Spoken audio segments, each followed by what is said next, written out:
E aí pessoal, no vídeo de hoje eu vou ensinar como interagir e modificar as páginas da internet que a gente utiliza através de extensões de navegadores. As extensões de navegadores, elas permitem que a gente injete código JavaScript nas páginas que o usuário está utilizando e dessa forma a gente consegue customizar completamente a experiência do usuário. Eu resolvi fazer esses vídeos porque eu criei uma extensão que dá like automaticamente nos vídeos que as pessoas assistem. E se você quer saber mais de como essa extensão funciona, você pode clicar no vídeo aqui em cima que eu fiz falando sobre como funciona essa extensão. Pensando nisso, eu resolvi criar essa série para tentar explicar um pouco mais de como funciona a criação de extensões de navegadores. E eu acho esse tópico muito interessante porque a possibilidade de modificar e alterar as páginas que o usuário utiliza e adicionar botões ou novas funcionalidades é muito legal. E a ideia do vídeo de hoje é basicamente explicar como funciona a arquitetura das extensões de navegadores e os conceitos básicos de como ela funciona, para no próximo vídeo a gente começar de fato a criar uma extensão em si. E essa série de vídeos ela vai ser bem básica, mas a gente vai conseguir criar uma extensão do começo até o fim. E se vocês gostarem dessa série, eu pretendo também criar uma lista de vídeos explicando do começo ao fim como eu fiz a extensão Your Auto Like, que é a extensão que dá like em vídeos do YouTube automaticamente. Bom, então pra gente iniciar essa série eu abri aqui a documentação e eu abri basicamente a documentação do Google Chrome e do Mozilla Firefox. Ambos os navegadores eles têm uma documentação separadas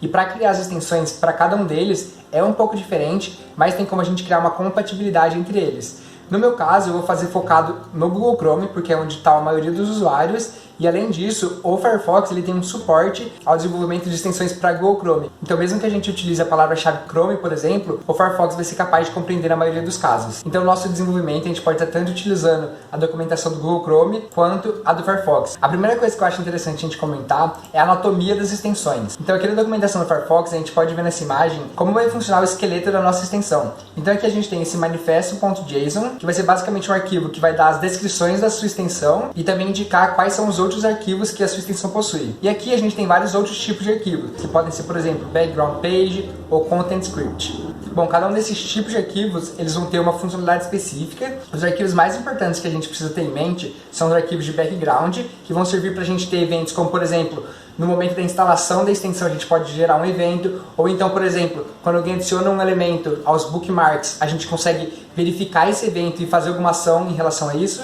Então ele vai ficar rodando no background, como o próprio nome diz, e vai ficar ouvindo por eventos que podem ocorrer no navegador. Outro tipo de arquivo é o Content Script. É o arquivo que vai ser injetado na página dos sites que a gente utiliza. Então o Content Script vai ser o responsável por pegar os elementos da tela e conseguir manipular os elementos dos sites que o usuário está utilizando. E só o Content Script consegue fazer isso. Além disso, a gente consegue criar um pop-up page, que vai ser basicamente quando a gente tem um elementinho aqui da nossa extensão e a gente consegue clicar e ter os elementos. E depois, a outra coisa que a gente vai ter é a nossa página de configuração da nossa extensão, que a gente pode clicar aqui e ter uma página de configuração. E outra coisa que é importante lembrar é que o único tipo de arquivo que consegue alterar e mexer nas páginas dos sites é os Content Script. Ou seja, as páginas de pop-up, por exemplo, elas não conseguem alterar diretamente os elementos da tela. E para isso, a gente precisa enviar uma mensagem para o Content Script para que ele em si consiga alterar a página. Aqui na documentação do Google Chrome, a gente tem uma imagem que exemplifica exatamente isso. Então a gente vai ter as páginas que o usuário vai estar utilizando e no fundo do nosso navegador vai estar rodando o nosso background script. Além disso, a gente pode ter o nosso pop-up, que vai ser um HTML, pode estar rodando um JS por trás, e também um Content Script, que é o que vai estar injetando código JavaScript dentro das páginas que o usuário utiliza. E além disso, para a gente conseguir fazer a comunicação entre eles, a gente vai fazer a utilização de mensagens, que é próprio da API de extensões. Bom, agora que você já entendeu o panorama geral de como vão funcionar os arquivos e o que cada arquivo vai ser responsável, a gente já pode criar a nossa extensão, que foi o que eu fiz aqui.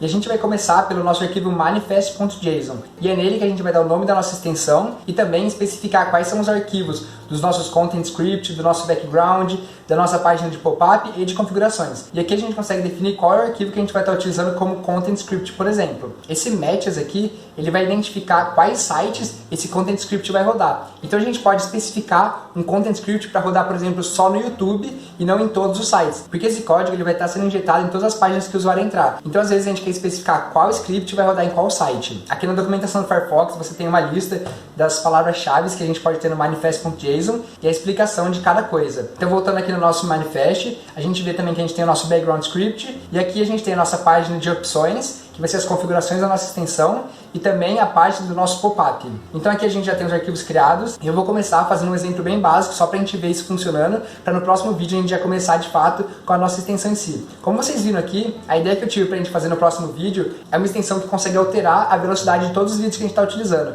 Então do mesmo jeito que a gente no YouTube consegue mudar a velocidade do vídeo, a gente vai ter essa extensão que a gente consegue configurar qual a velocidade que a gente quer para o vídeo e ela não vai ser fixa, por exemplo, só no 1, 1.5 e 2. A gente vai poder configurar de forma mais livre, por exemplo, colocar 3. Isso vai funcionar para todos os vídeos de todos os sites, não só para os vídeos do YouTube. Então isso vai ser independente. Então aqui no nosso código de background, que é o que vai estar sendo executado no background do nosso navegador, como o próprio nome já diz, em todo momento, eu vou criar um exemplo só para a gente ver que está funcionando de fato.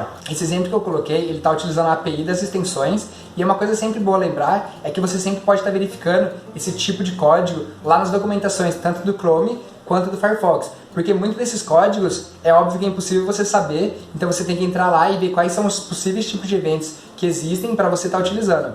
Então aqui a gente tem um evento que é onInstalled para nossa extensão, e a gente está adicionando um listener que vai rodar uma função de callback toda vez que a extensão for instalada ou quando ela for atualizada. E aí essa minha função, ela está executando uma outra função que é da API do Chrome, que vai ser de criar uma nova aba com o nosso URL, que no caso eu coloquei aqui da minha extensão do Your Autoliker. E agora para a gente poder testar isso, a gente tem que abrir aqui o nosso navegador e vir em Chrome /extensions e ativar o modo de desenvolvedor, porque assim a gente habilita a carregar as nossas extensões que ainda não estão finalizadas. Então a gente vai vir aqui em carregar sem compactação e achar a pasta que está a nossa extensão e tem o nosso manifest.json lá dentro.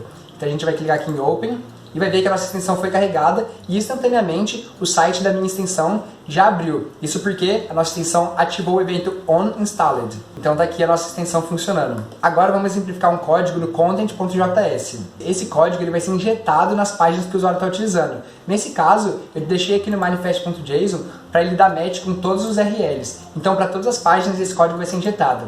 Aqui eu vou dar só um exemplo, vou colocar um alert e falar que JS injetado, só para a gente testar. Agora vamos vir aqui no nosso navegador e uma coisa que a gente tem que sempre lembrar é que depois da gente atualizar a nossa extensão, a gente tem que recarregar ela para o novo código dela ser injetado no navegador. Então vamos recarregar aqui. Inclusive, quando a gente faz isso, o nosso site ele abriu de novo, porque tanto quanto instala, quando a gente faz atualizações, aquele onInstalled vai ser executado. Então o nosso Your Autoliker abriu, e além disso, a gente tem o nosso alert JS injetado, porque a nossa extensão já está rodando no background e o nosso alert já foi chamado.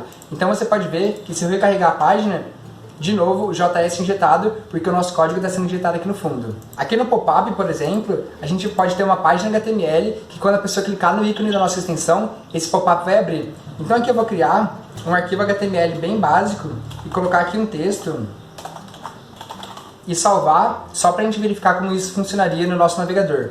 Então vamos vir aqui de novo, a gente tem que de novo recarregar, ele vai de novo recarregar, mandar o nosso JS injetado, a gente dá OK, e aqui a gente tem o ícone da nossa extensão. E quando a gente clica, a gente já tem aqui o nosso Video Speed Changer, e inclusive a gente consegue inspecionar e ver que tem o nosso código com o nosso H1 que a gente acabou de criar. Então nesse vídeo a gente viu a arquitetura básica de uma extensão, e no próximo vídeo a gente vai continuar e vai explorar mais como que a gente vai fazer o nosso background script para a gente salvar informações no nosso navegador, por exemplo, utilizando o local storage, e também como que a gente vai utilizar o nosso content script para injetar código no nosso site e alterar os elementos que já existem nas páginas dos sites. Se você tem alguma sugestão de alguma extensão que a gente pode fazer, deixe seu comentário aqui embaixo e deixe seu like para apoiar a gente continuar criando conteúdo como esse, e não esquece de se inscrever para você continuar recebendo notificações dos próximos vídeos dessa série e muitos outros. Muito obrigado e até a próxima!